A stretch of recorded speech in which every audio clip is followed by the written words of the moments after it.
Good evening, everyone, and welcome to yet another fabulous and fantastic SciFest event.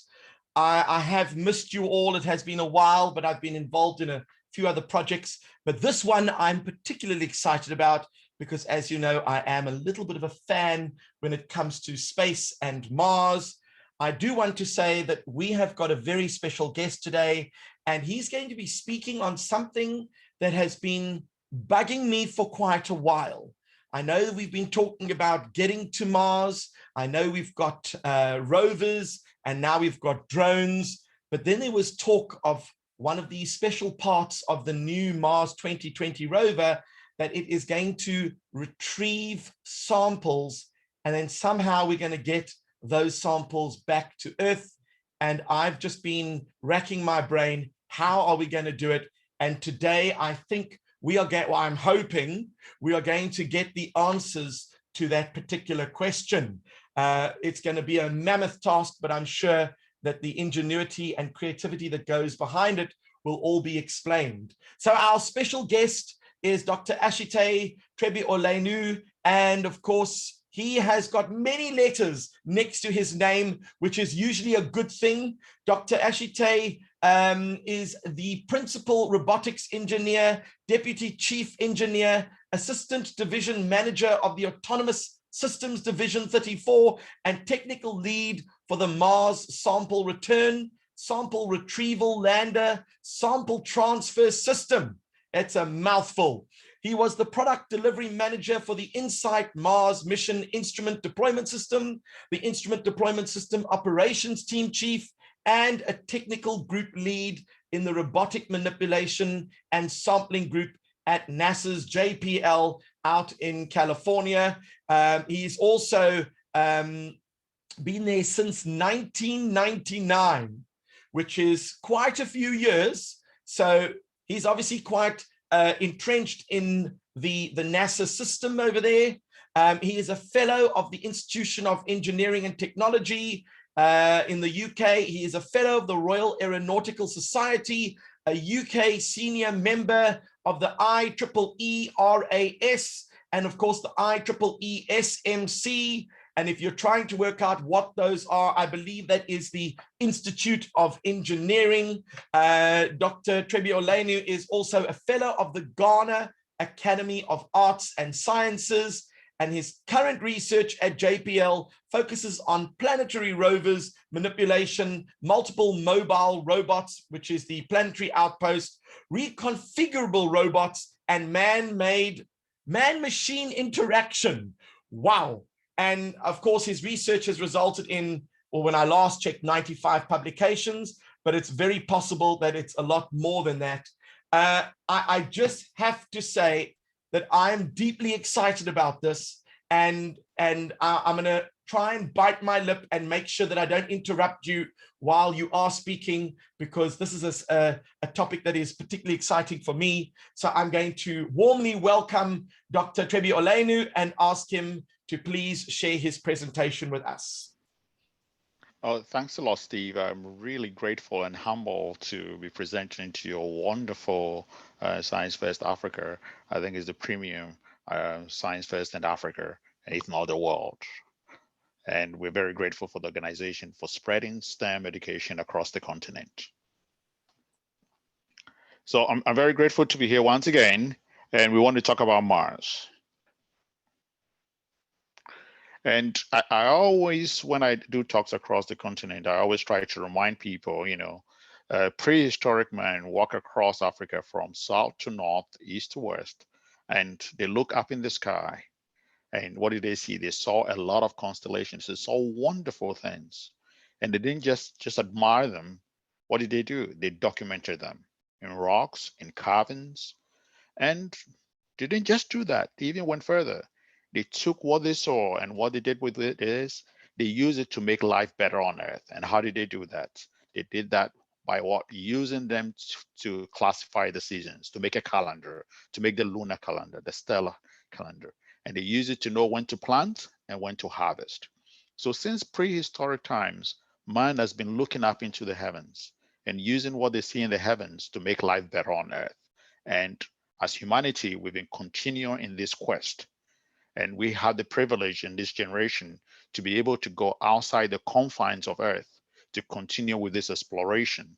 And I'm very grateful to be working for an organization like NASA, where we go, we do science, we go out there to do planetary science and space science to learn things about space and about our universe to make life better on Earth.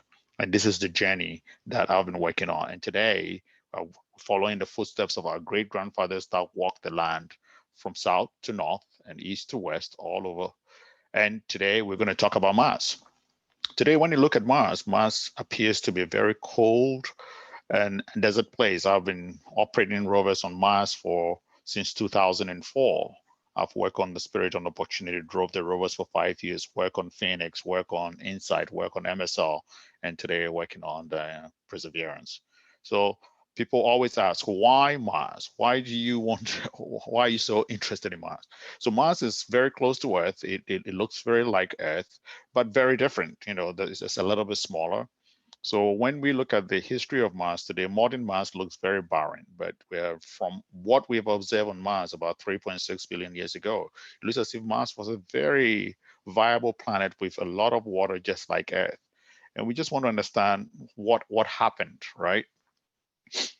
And also on Earth, when we look at different rock formations, we're able to, you know, the oldest rock that we can find on Earth are not as, you know, have been modified because of geological activities on Earth and because of all the atmosphere.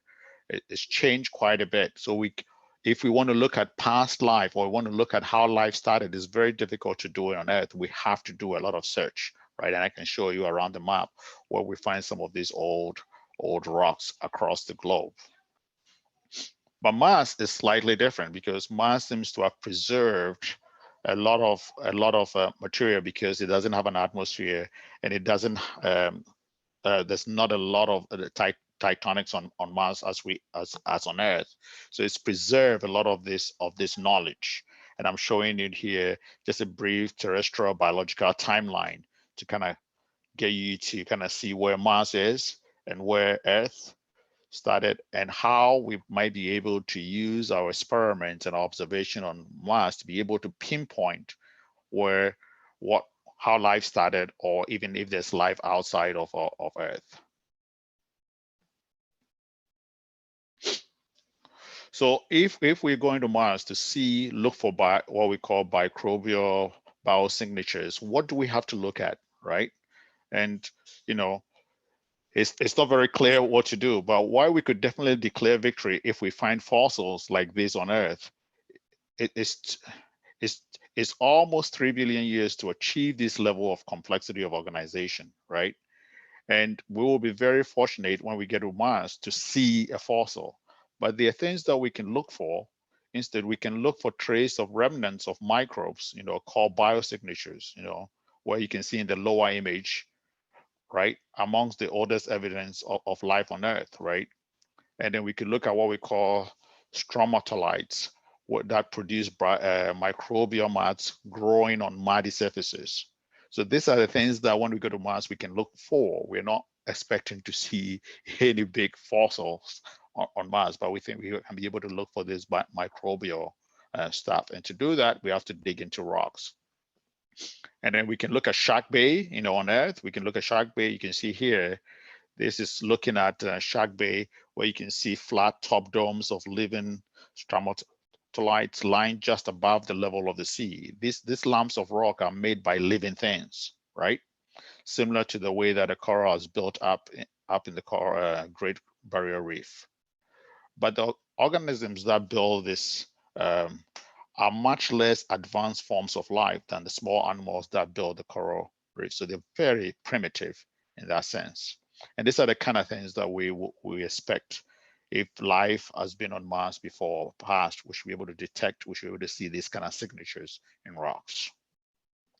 And I'm also showing a place in Australia, Western Australia, in the Pilbara region, where we've seen this kind of microbial life formations. And these are the kind of things we expect to see on Mars as we dig through rocks and then we core to be able to understand whether extant life has been present on Mars. So the question is, how are we going to do this? To do this, we're going to have 4 missions. The first mission is what you've all heard about, that's Perseverance. So we launched a rover, which landed a few weeks ago on Mars. And its job is to go in and the Jezero crater, drive around, and we look for rocks that we think have promising features that could probably have microbial life. And we're going to get a drill them in, get cores from them, put them in tubes, leave them on the surface of Mars. And then in 2026, we're going to launch a mission with the Europeans called the Earth Return Orbiter that is going to go to Mars. It's an orbiter. It's like a satellite. It's going to go around Mars. In the same year, we're going to launch another mission, which is what we call the Sample Retrieval Lander. It's got a rover from the Europeans. It's got a robotic arm, and it's got what we call the Mars Ascent Vehicle or the Mars Ascent System. And basically, what it's going to do, it lands like Phoenix and InSight. The rover is deployed on the ground, and the rover goes in and collects all the samples that Perseverance has cached and left on the surface, brings it to the lander, puts it in a volleyball-sized container, about 30 of these tubes. Perseverance is carrying 43 tubes. We would collect 30 of them, the 30 precious ones, bring them back to the lander, put it in the lander into the Mars Ascent Vehicle. Then we'll launch this volleyball-sized container into Mars orbit. And as I said earlier, the Earth Return Orbiter that is going around Mars will rendezvous with the volleyball-sized container, pick it up, and then return it to Earth in 2031 and to land in the Utah desert. We'll pick up with a helicopter, and then we'll send it to our labs, and then we would open it up and we'll distribute it to scientists around the world. And the scientists would try to look for biosignatures from these samples. So this is a 4-year, it's a 4-project mission, right? The first one is Perseverance. So Perseverance is one of many missions, and this is going to go on. So we hope by mid-2030s, we have samples returned from Mars. So I'll go ahead and describe a little bit about what Perseverance is all about. So Perseverance, we want to understand the possibilities for life on Mars, okay? We want to look for ancient microbial life, right? And then we want to cache the samples. We want to prepare for humans landing Mars in the late 2030s, late 2040s as well. It's another way to look at our objectives. We want to do some geology, we want to do astrobiology, we want to do sampling, and want to prepare for humans going to Mars. And this just kind of gives you a flavor of the past missions. I've worked almost all of them. So I have one here that says ExoMars 2020. The Europeans could not make the launch in 2020. I think they will try in 2022. But this is all the missions we've had. I've had the privilege to work on all of them. And it's pretty exciting. And actually, Perseverance is the most exciting of all. This is typically our Sojourner rover. That's the only rover I didn't work on in 1997. This is Spirit and Opportunity. This is MSL, the same size as Perseverance. And just to give you some notion of how big these things have grown. So you start from Sojourner, which is basically a little box. Then you go to Spirit, then you go to MSL and Perseverance that are like a Mini Cooper. If you know the Mini Cooper car, that's how big they are. So so Mars is a fairly large place, so we had to choose a place to land to collect the samples. So the most promising place to collect the samples is what we identify as the Jezero crater, and you see why. This is a basin that we believe in the past had a whole pool of water. So every place on Earth that we find water, we find life. So we think that's a good place to go to be able to detect biosignatures or extant life. And then we look at some of the basins we can draw. You can see all the flows. And in the past, it looks like a river delta, and river deltas are habitable environment. So if I go back and forth, you can use your imagination. You can see it looks very similar to that. So we could see from our geology and that this place, used to be a basin. It had a lot of deltas, water coming in and water flowing out. So it's a very good candidate for looking for habitable environment on Mars. So that's why we chose this location to land the rover. And this basically goes through, we launched, we cruised, we did our EDL, and then we touched down, and just showing you some of the live videos from touchdown. This is the first time we've been able to actually image has deployed, and we are seeing significant deceleration our landing system in the Mars. velocity. Our current velocity is 440 meters per second at an altitude of about 12 kilometers from the surface of Mars. And watching it work flawlessly heat shield on Mars is kind of mind-blowing. Perseverance is now The only slowed hiccup we to had was we subsonic couldn't get the speeds, and the heat microphones shield has been to separated. record This allows all the noise both the radar and the cameras to get their first look at the surface. Current velocity is 145 meters per second at an altitude of about 9.5 kilometers above the surface. And we've been able to hear the winds blowing on Mars, and it's a very exciting time at JPL and around the world that we're kind of advancing human knowledge with this exploration. In addition, one thing I like about the Mars exploration is that it's democratized. Velocity solution 3.3 meters per second. Altitude 7.4 kilometers. Now has radar locked on the ground. Current velocity is about 100 meters per second. Talked to me about the rovers. 6.6 kilometers of the a few surface. years ago, planetary science was just for a very few people to be able to do it. Now, everybody across the world can just do planetary science. The data comes out, the and initialization science of has terrain been made relative accessible navigation to all. and I think to subsequently me, the that's one priming of of the the landing greatest engines. Our advancement current of Mars velocity is exploration that about NASA has 90 done. meters per It's second made at an every altitude citizen of a planetary 4.2 kilometers. scientist if they choose to be, and the data is there for you to kind of observe. And here we use one of our greatest we have confirmation that the lander vision system has produced a valid solution in part of terrain relative navigation. Able to pick up a safe place to land. And it's a technology we have priming of the landing engine. To get it to work on Mars that flawlessly was kind of very exciting for the team. That shell set closer is able to pick up the 83 meters per second at about 2.6 kilometers from the surface of Mars. Where we can pick we have confirmation that the back shell has separated. By basically we are currently performing the divert maneuver. Current velocity is about 75 meters per second at an altitude of about a kilometer off the surface of Mars. To make sure the rover lander will be safe. We have completed our terrain relative navigation.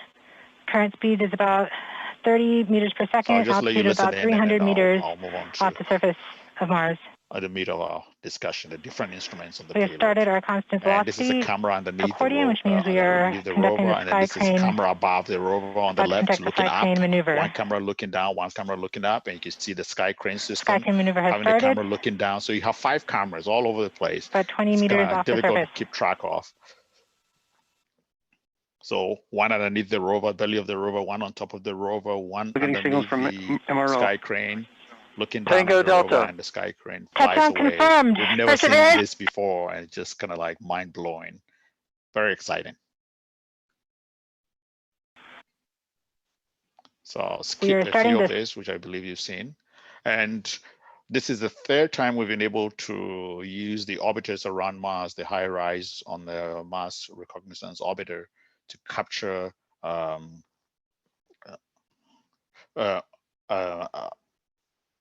then this is when we landed. We landed on the surface, our first image from our belly cam. And then these are all the elements. This is the parachute. So we use our orbiter to locate where the parachute landed, the descent stage landed, and this is where the rover is, and this is where the heat shield landed. So we can, it's very mid where we predicted these things are going to land with respect to the rover as well. So we know where all the assets landed on Mars. And this is kind of a blow up of them. You can see the airbags, very large airbag. See, and then you can see Perseverance right there. You can see the heat shield. And then we got a bonus from our rear house cam when the descent stage, the sky crane flew away and then crashed into Mars. We could see the smoke plumes of the descent stage. So that was pretty cool to see as well. And here are some of the checkout images that we did. So this is a sundial. A sundial is something that has been used all over the world. Prehistoric people use it to be able to find directions as well. And we've been using sundial, and we have color targets on there to calibrate our camera, our colors on Mars. And these are some of the images from our Mars cam, our Z cam, high resolution, looking at some weathered rocks, and people have been having a lot of fun on the internet with. So now we're ready for what we call the surface mission. So we have our launch, we have our cruise, we have our entry, descent, landing, 7 minutes of terror. Now we're on the surface. Now this is where the robotics guys take over, drive the rover, and actually start doing the science. And to do the science, we have a lot of science instruments. On the robotic arm, which what I usually work on, we have the Sherlock, we have the Pixel, and then inside the rover, we have the meter instrument from Spain. We have the SuperCam. On this mission, we have 23 cameras. And then of the most important thing for human exploration of Mars is the MOXIE. And the MOXIE basically takes CO2 and converts it into oxygen. And I always like to show this slide because most of our exploration mission is just not the US, it's international. So we have a camera we have the SuperCam from France, we have the weather station from Spain, and then we have Norway providing the antenna for the ground penetration radar. And the a lot more nations is usually an international affair. So let's go through some of the instruments. So here on the mast, which is about 1.5 meters above the ground, we have this multi-spectrometer camera here. Can give you really high resolution images, and you can zoom in and zoom out. And you see some of the pictures from it is pretty. So these are some of the SuperCam images and some of the spectra that we can get from them. And if you listen very carefully, you can hear the microphone recording the laser. And the SuperCam, built by the French, is a remote optical measurement and laser spectrometer to determine very fine scale mineralogy and chemistry. So basically, you can do both elementary chemistry and you can do mineralogy with the instrument as well. And then we have the nav cams, which are the engineering cameras that we use for driving. You can see some of the images acquired by that, and then we can overlay that with the SuperCam images as well to get very fine details of the terrain and the geological features that we're interested in. And then here we have the robotic arm. On this robotic arm, we have Pixel, and then we have Watson as well. And we'll talk a little bit about those shortly. So you can see we are able to uninstall the arm early in the mission, and when we restored it, and you can see the drill sticking out at the end. I will talk a little bit about that as well in the next few slides. Then we have Pixel. Pixel is basically an X-ray lithochemistry instrument, and it's used for determining the elementary compositions of rocks and other things on the surface of Mars. And then we have the Raman spectrometer, which basically deals with mineralogy. So we can aim it at a rock, and we can tell the minerals that the rock consists of. And we can also detect organic compounds, which is very critical to be able to talk about habitable environments and be able to pick up the right rocks to return to Earth for further examination.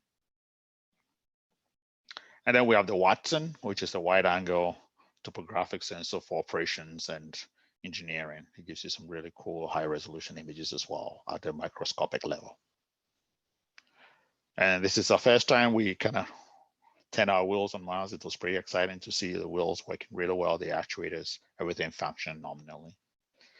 Then we took our first ride. I'm sure if you have your first bike or your first car and you took your first ride, it's always exciting, and this is no different to drive the rover.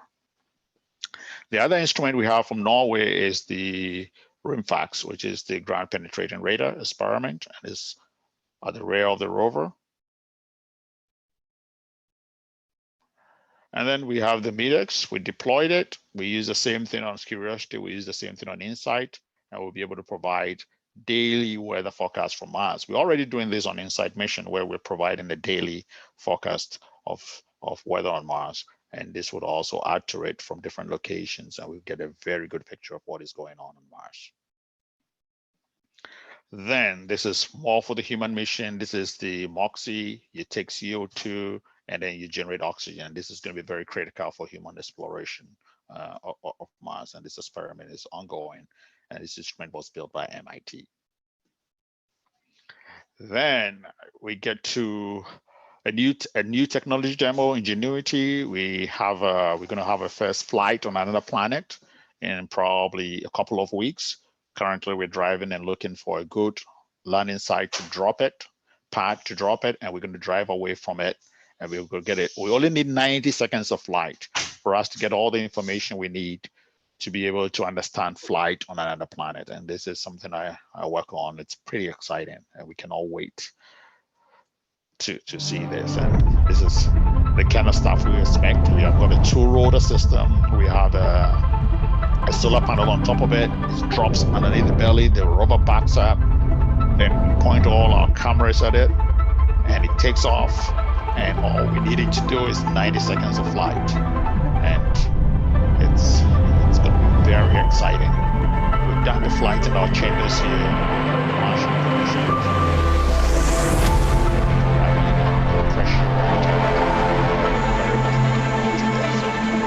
I think we're all for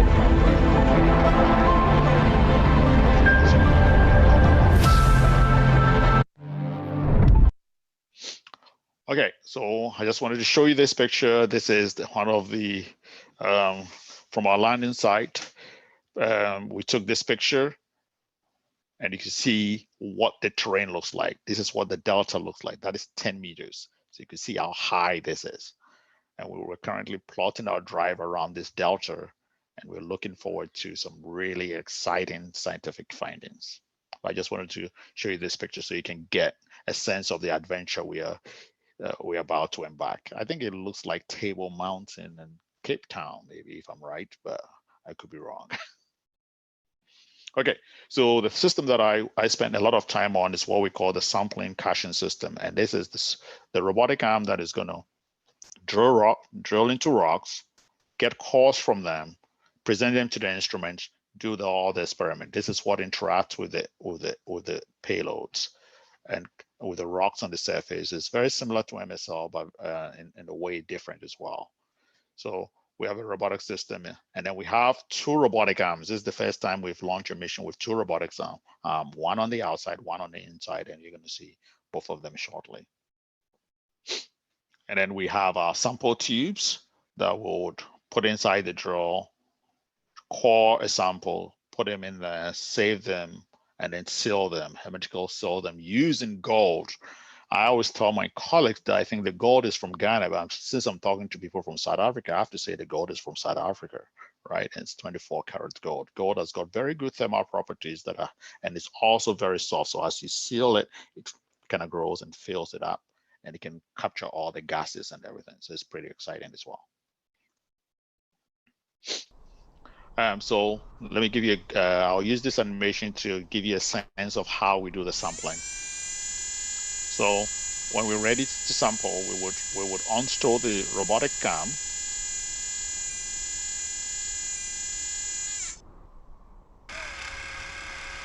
Rotate the turret, lift the elbow elevation arm, rotate the shoulder azimuth, pitch down, move the elbow, and then we have selected a rock. We place the drill on the rock, preload it, about 300 or 400 newtons, and then we drill into the rock. Whilst we're drilling, the drill is hollow. So the core, you can see that you get a core from it. You bring it back to the rover. Then what you're gonna do is you have a docking station. You're gonna dock, and then you're gonna hand it over. You're gonna push the tube with the core in it into the bit holder. And then this is a second robotic arm that is inside the rover. It will pick it up and then move it to different stations to measure the volume, to take pictures of it, to check on the mass, and then it's going to seal it hermetically and then be able to kind of store it on board the rover. And then later on, the rover will drop them at what we call depots for the follow-on mission to drive to those depots and then pick the tubes up. So this is all inside the rover. Inside the belly of the rover, this robotic arm is, and these are the sealing stations, the storage stations. And then once it's acquired the rock, put it away, it drives to the next location, and it's going to drill on another rock, do some experiment, put in storage, and then drive to about 2 or 3 depots and then drop them back. So once again, we do contact instruments. We have an abrading. We abrade surfaces so that we can, the rocks on Mars have experienced a lot of cosmic rays and other things, and wind. So we clean the surfaces so we can get to the interior of them so we can actually do the science. So we have different bits that we can change, just like you have your drill bit. Yeah, you can change from different bits, or whether you use a Phillips or whatever. So here we have different bits that we can do all autonomously on the surface of Mars, right? Then we have tubes that we can do access of the tubes. We can seal the samples, all inside the belly of the rover. This is all done autonomously. We've written some really clever software. Then put them in storage. Then later we can drop them at depots on Mars for another mission to come and pick them up. And this kind of gives you these are the actual drill bits and flight bits that are on the rover today. So you can see that. And this is the drill right in the middle. And then this is the caching system that is in the belly of the rover. This is the bit it comes in, and this is the small robotic arm, and this is the storage area, and this is the sealing station that will perform the sealing. So it's a very exciting robotic system. And then this is the actual flight vehicle. You're looking at the belly of the rover. And if you go to our website today, you can see that we've taken a picture of this from Mars as well that you can see. So this is what it looks like inside the rover. I have to switch. I might come back to this because this video is not working, but I just wanted to show you some of the tests that we did. So like I said, once we store all the bits in the tubes, all the samples, we drop them at depots in Jet Crater around. We go to several depots and then we drop them there for the next mission to pick them up. And the next mission is a landed mission, like I said before. And then you have a rover on top. This rover is built by the Europeans. We drop the rover drives to the depots, picks the tubes up, brings them back to the lander, and inside the lander, in the middle of this lander, there's a huge rocket in there. That's what we call the mass ascent vehicle. And that will be the first time we're launching a rocket from another planet. So it brings the tube. We transfer the tubes into the cone here. Once we're done, we open the middle of the lander and then we launch. We launch it into orbit. We release it. This is the mass ascent vehicle, and this is the volleyball-sized container with 30 tubes in it that is released around Mars. It can be there for a few decades. And then the European Earth Return Orbiter that's got a NASA robotic system is carrying a NASA robotic system within it. Rendezvous with the volleyball-sized container of 30 tubes, captures it, and then drops it, releases it, aiming for Earth without any parachute or anything, and it lands in the desert of Utah. And then we send helicopters to pick it up. And we'll answer the question, is life unique to Earth? So as JPL, like we say, they're mighty things. So I can either go back and show you the other video, or we can move to questions, because I think most people are really interested in talking. So I like the interactions myself. I think let's try and get that video going, but just bear in mind, remember that if you're speaking over the video, we can't hear you because the volume of the video is too loud, but that's okay if you can go back. So let's go to questions then. All right. Well, as the questions start coming in, and we encourage you all to please send in questions, and team, if you see any of the questions on social media, please put them in the chat as well. I want to start off with I don't know, it's a range of questions. First of all, you answered some of the things that I was always wondering, how they're going to get the samples back. But were you in the room when Percy, as they call it, when Percy actually landed on Mars? No. So one of the things, most of the time I get this question. So we have different phases of the mission, right? So we have people that do launch, people that do cruise, people that do entry, descent, landing, and people that do surface. most of my work is in the surface area. When we land on Mars, how we do the science and how we do the experiment. So I'm not involved with EDL. So I wasn't in the room for EDL. And most of the people in EDL wouldn't be in the room when we're doing surface missions. Yeah. I see. So they didn't give you an invite to on the big day. I'll have to speak to a few people about that. Apart from that, when you were watching all of this happen, what was going through your mind? Because, you know, a lot of time, and let me give an example. Today, I had a friend of mine who is a senior citizen.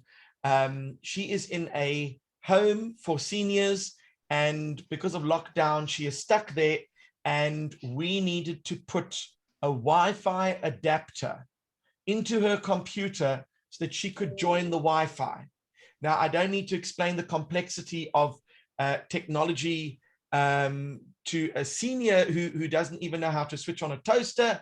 And I have got to try and get her, without being in the room, to put this Wi-Fi antenna into a USB port, which is another whole explanation all on its own. And then I have to try and get the driver software installed. I mean, that was frustrating, and that was only a 2-minute job. If you have to do anything on Mars to rectify, to fix whatever, it's going to take a lot longer. The pauses, and you can't see what you're always doing. What goes through your mind in terms of the planning and the redundancy to make sure that you don't encounter those sorts of problems? So it's called testing. So what we do a lot is we do a lot of testing. You know, we spend hours testing.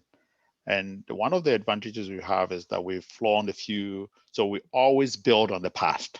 We don't always start from scratch. You know, so MERs were more challenging because we didn't have a lot to build on. But now that we've built a few, we can build on. But the challenge for EDL is you cannot test EDL on the ground. The first time you test EDL back-to-back is on Mars. So how do you problem solve? So that can be a little bit scary. But I think the good thing about engineering is we learn more from our mistakes than when we're successful. It always surprises people. And it's just like when somebody comes to me and they write a computer program and it works the first time, I'm always suspicious, right? As an engineer, you learn more from your mistakes. So making mistakes actually is very helpful in learning. You know, getting 100% of the time, you don't learn much. That means you're not pushing yourselves. And we are there to push the envelope. So we expect failures. And failure is not the end. Actually, it's a bright beginning, right? So we expect things to fail because we're pushing the envelope. We're doing something that nobody has done before, right? And we're going to learn from that and build on it.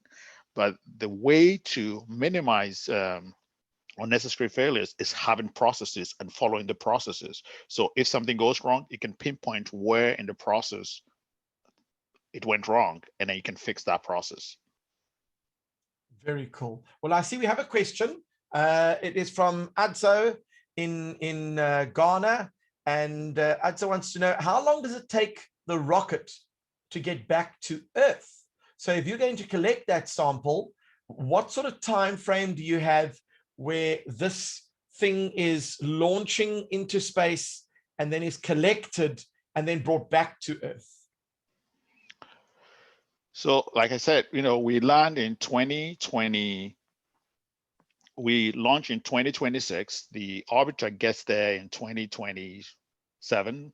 And then the orbiter, that is the flight with the lander, will take 2 years. So because we want to avoid the dust storm season on Mars, when we launch in 2026, we want to land the lander on Mars after 2 years after the dust storm season on Mars, because it's using solar rays. So that means we land in 2028.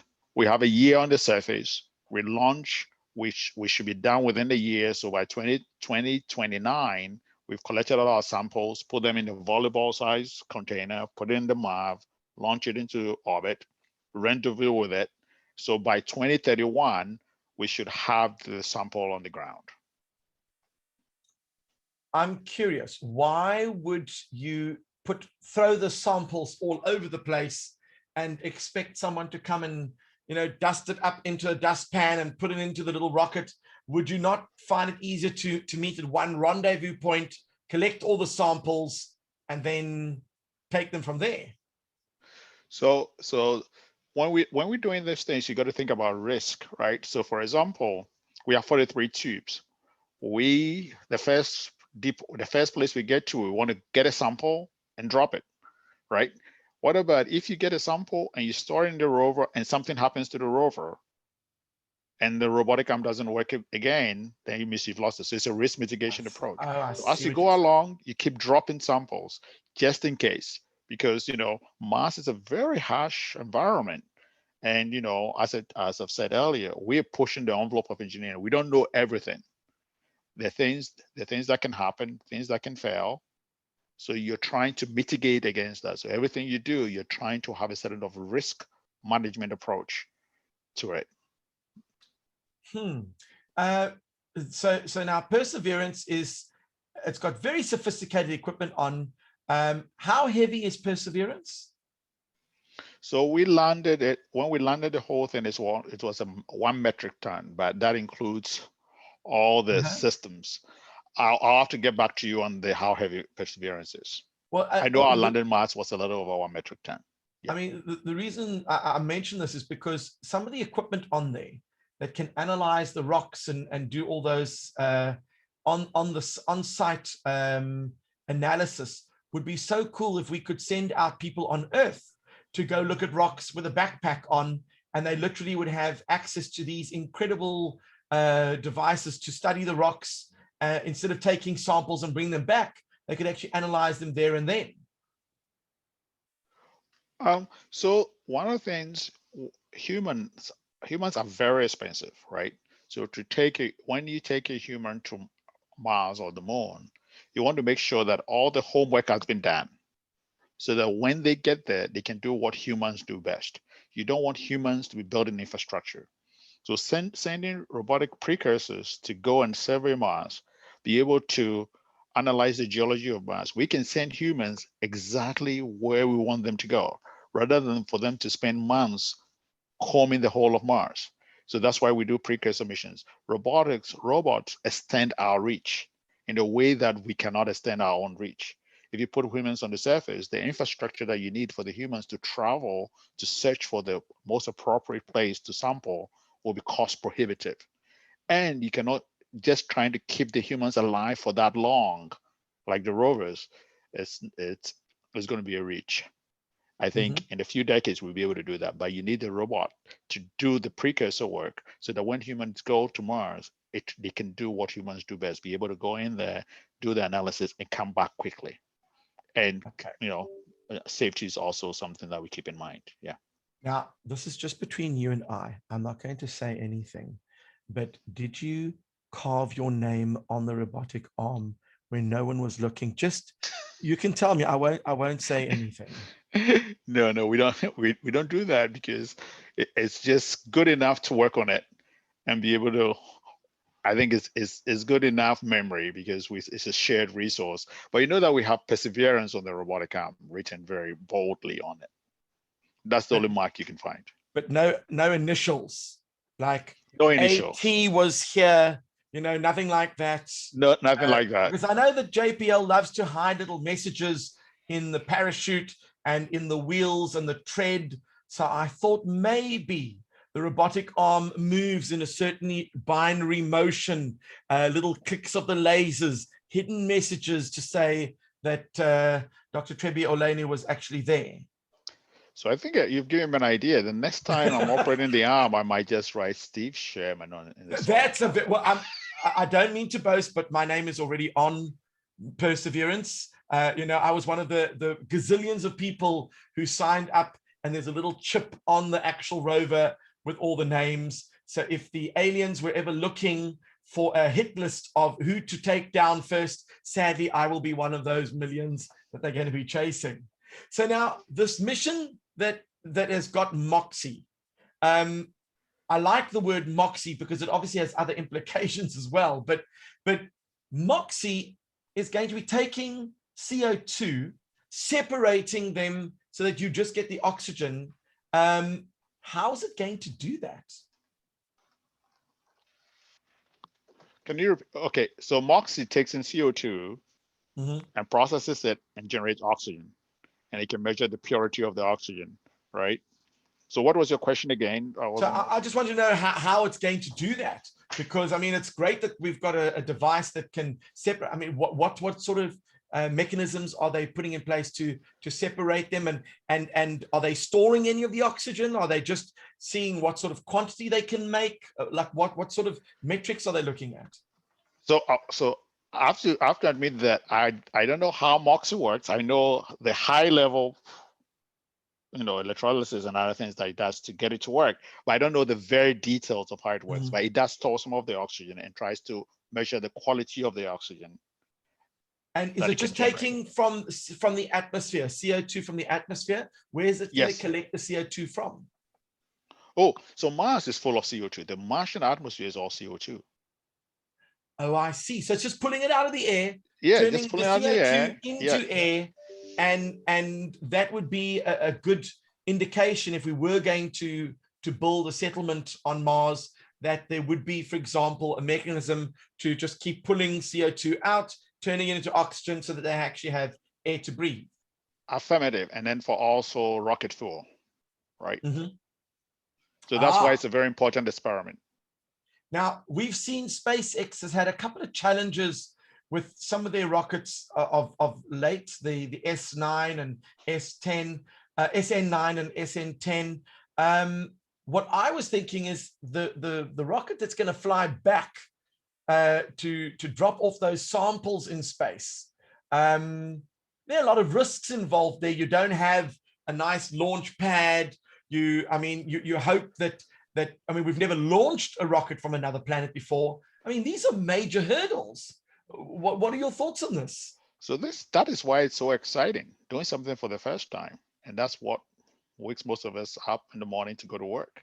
So the rocket you're looking at here is, you can think of it like a cruise missile, being in a very small missile being carried by a jet fighter. So you're looking at something like 2 meters or 3 meters or thereabout.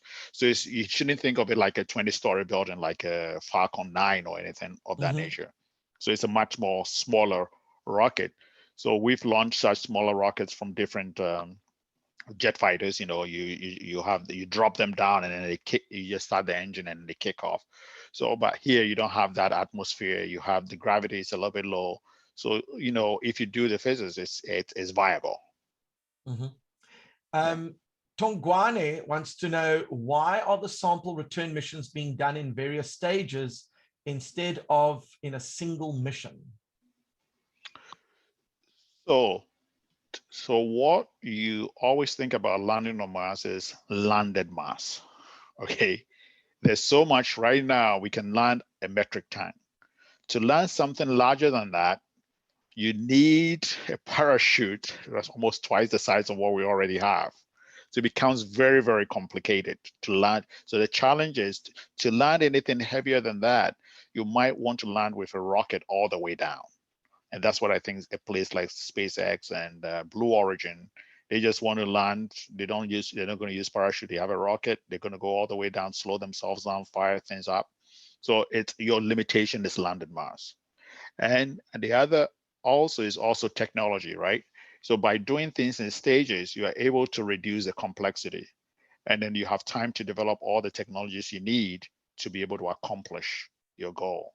If you want to do one thing in one swoop, you have to spend probably, it takes us an average of 6 to 8 years to build a mission.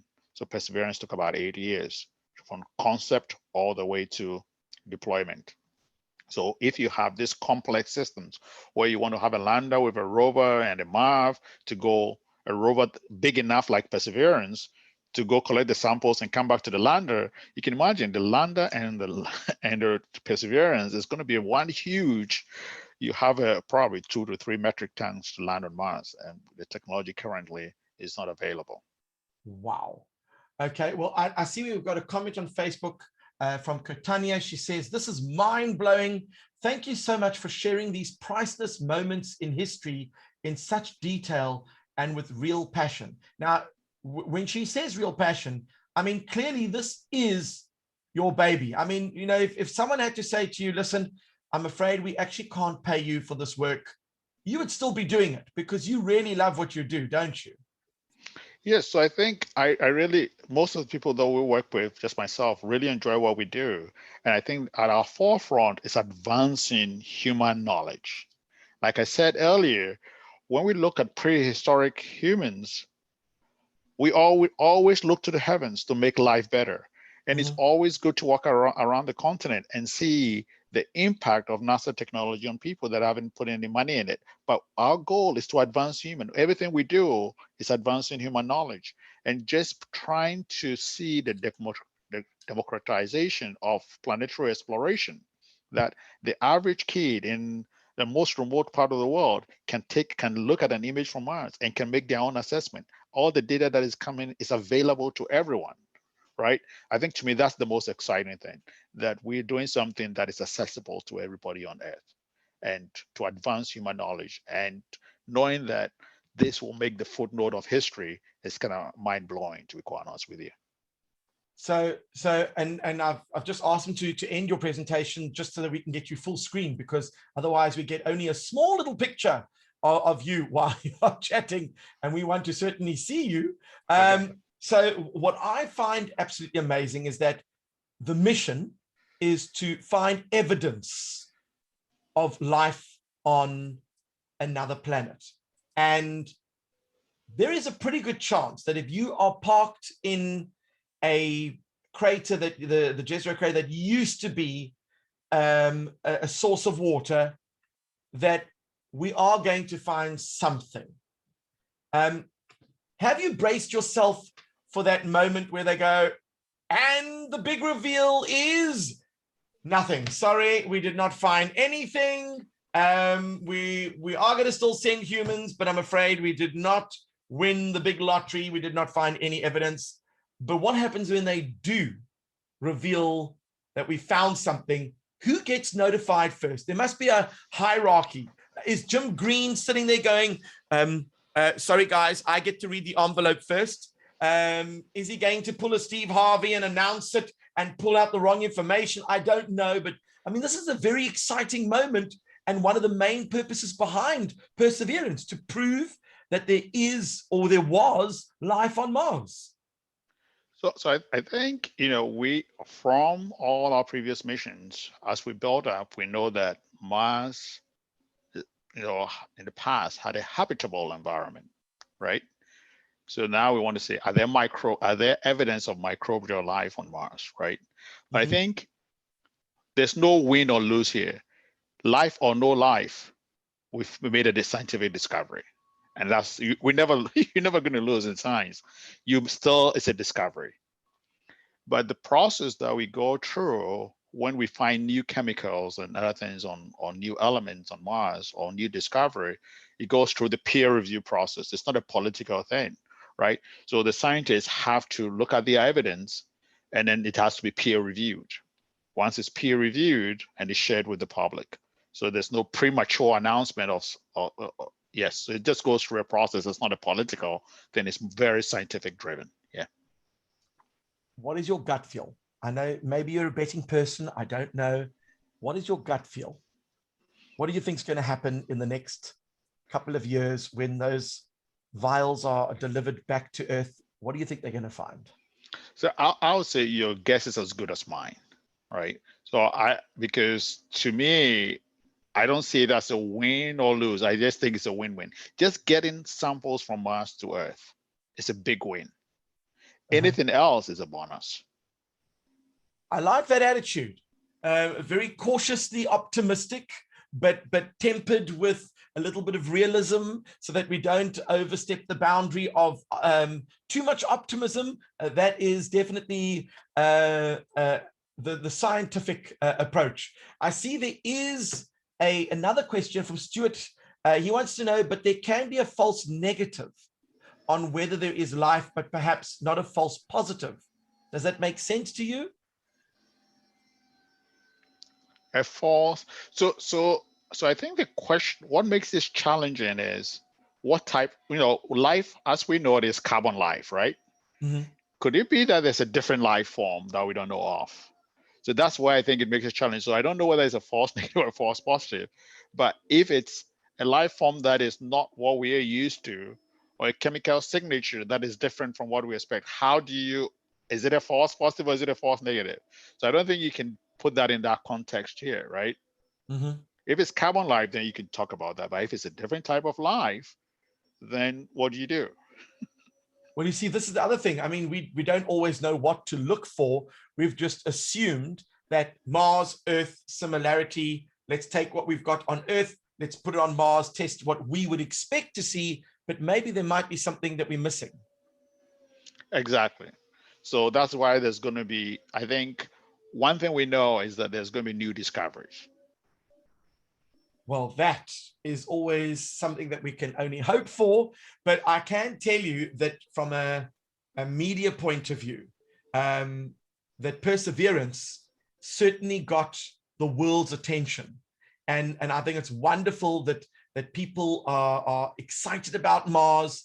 You're always going to get the age-old question, why Mars? I mean, why should we even go there when, of course, we could be spending money on poverty and world peace and finding cures for COVID-19. Why are we spending so much money on Mars? And I mean, that's a tough question, but have you contemplated that? Have you been asked that question?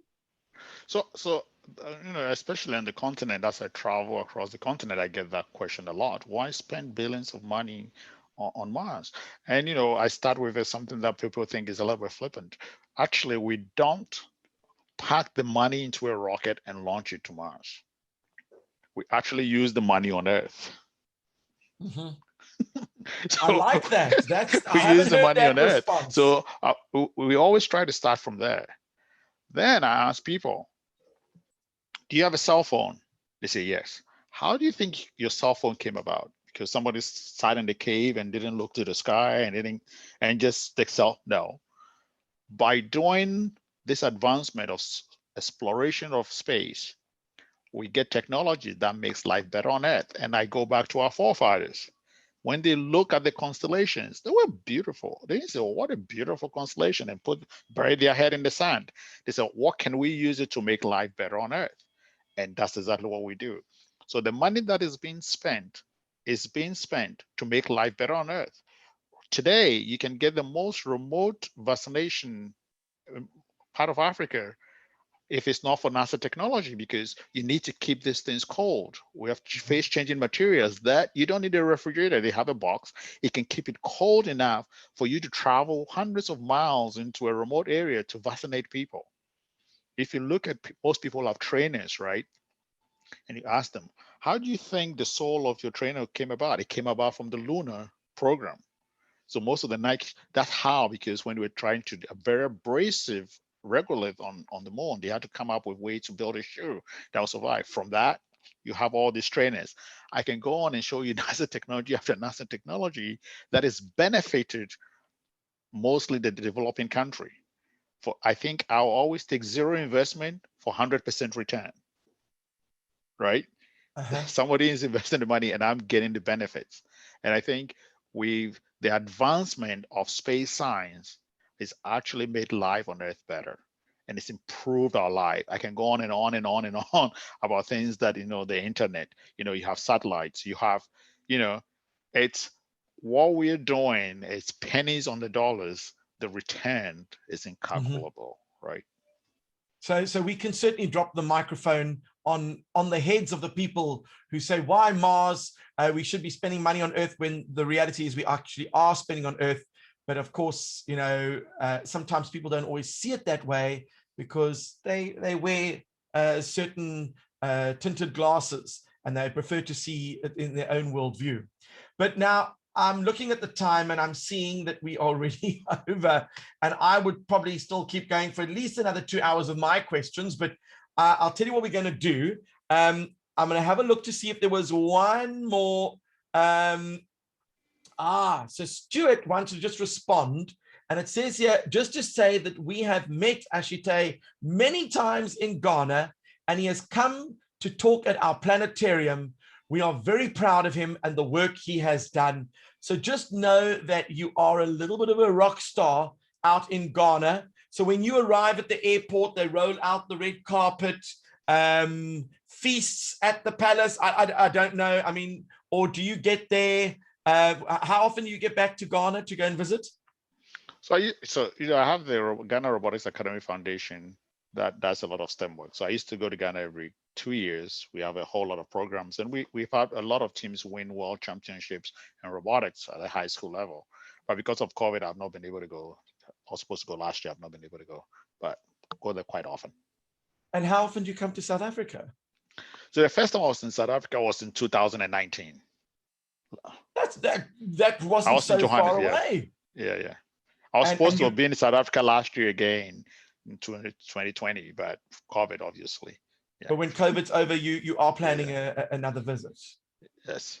You let me know. So we would love to take you around to schools and do public talks, because I am absolutely in awe of these Mars missions and the complexity of all the engineering. It's an incredible feat of problem solving. And as a math person, this is the pinnacle of problem solving, where you have to do something. There's a distance, because then you can't communicate instantly. You've got to solve problems with your eyes closed because it's in a different place. It's just an incredible collection of mathematical and engineering feats. And that excites me, because like you said, I think if students are ever involved in STEM work, they will know that this is where the STEM gets exciting, where there's an actual practical application to all of that. But on that note, I would like to thank you so much for your enthusiasm, your passion, for your very clear explanations of what the missions in the future are going to entail. You certainly answered a lot of my questions in your presentation, which I'm eternally grateful for. I was reminded by the SciFest team that this is the final event of the virtual festival journey that actually started in October last year, and it's been running for the past 6 months. Traditionally, at this time of year, I would actually be in Grahamstown at the National Science Festival. We'd have almost 80,000 students walking through all the doors, coming to all the presentations and shows. And I must be honest, I do miss that. I was sad we weren't able to do it last year or this year.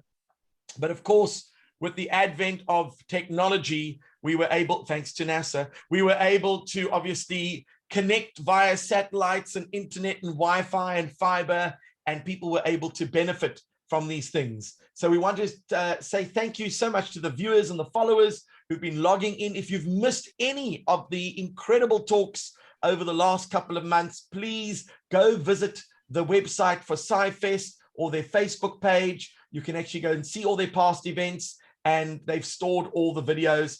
And while this marks the end of the 24th edition of SciFest Africa, Freddie and his team, Freddie is the SciFest manager, they have come up with a few exciting events. They're not going to say what they are. These are all a big top secret, but they will be communicating through the websites and social media platforms. So we do ask you all to be connected so that you know exactly what's going on. And on that note, I would like to thank Dr. TREBI-OLLENNU for an informative talk. Thank you so much, because it really is a subject that is passionate for me. But I do know that even though you are from Ghana, you are also from Africa. So like we claim Elon Musk is ours, even though he's been living on that side for so long, we're claiming you as part of our continent, because as Africa, it is very important to showcase that talent and ingenuity can come from this particular continent. And if you are a young person, we're going to end off with inspirational advice from Dr. ASHITEY. Could you please give us one message for the young people out there who are interested in STEM and maybe even want to get into robotics or space? What advice would you give them from you? So first of all, I just want to say I really appreciate the opportunity to share with your audience, and I really enjoyed the opportunity. But as I say to young people across the continent every day, Science is what you do on your daily basis. You are a scientist. If you cook, you're a chemist. Science is what you do. When you walk, you observe. When you're jumping, you're doing calculus. When you're talking to people, you know, everything you do is science. Science is nothing, it's not foreign. Most students see science as something that's foreign, but science is the thing you do every day. It's making observation. It's trying to map, to figure how things work, right? And you're a scientist. You're born a scientist. You're born a mathematician. I've never seen a kid that I've given it. I say, okay, do you want $1? Do you want $100? And they've chosen the dollar. They know the value. Or I've asked them, you know, I'll give you $1, you give me $100 back. Is that a good deal? Everybody's a good intuitively, everybody's a good mathematician, everybody's a good scientist. All we need is to create an environment for people to thrive, to be able to build on science. So science is something you do every day. It's nothing foreign. And once you get over that, you become the greatest scientist with the talent that you have. That's all I want to live with them. Thank you. That is inspirational. And just one last comment from one of the viewers, from Leo Goosen, all the way out in Grahamstown. He said it was a brilliant presentation and a great ending to the SciFest Africa program for the past few months. So on that positive note and that wonderful message of inspiration, we'd like to thank you, and we are going to bid farewell to all of you. But don't forget, visit the website, the Twitter, Instagram, everything, Facebook, and we look forward to you engaging in some of the previous talks, because they have all been outstanding and of a very high caliber, including this one today. So thank you so much, Dr. ASHITEY, and we'll hopefully be in touch very soon. Thank you, and bye for now. Bye-bye.